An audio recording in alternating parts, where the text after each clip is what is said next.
Hey guys, this is JNM with a very short video in which I want to announce an update for the Blender PBR node add-on called PTM, in which I added a node alignment feature. There are some new icons for the buttons that you can see here, and when I click the first button, the PBR textures are mapped to the principled shader. But with this version you can align the nodes to the active node. First I press the C key to select these 4 image texture nodes, and the first one is the active one, and I want to left align the other ones to this node. The only thing I have to do is to press this button here on the left, and the nodes are aligned. Another feature is to adjust the size of the selected nodes to the size of the active one. So hold the Shift key, right click this node to mark it as active, and then I click the button on the right. And as you can see, the selected nodes have the same size as the active node.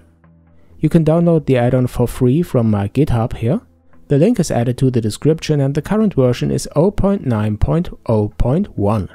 It also contains an icon manager class, but there are some problems in Blender 2.8 currently with displaying custom icons, so I will use this when it is working again.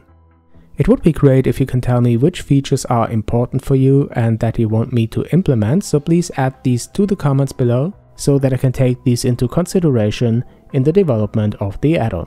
I hope this is interesting for you and useful, and if it is, please think about being my patron and support me. And of course, don't forget to subscribe to my channel to be notified when the add-on or other resources are updated or when I add new tutorials. Thanks for watching and thanks for your support, and I'll see you in the next one.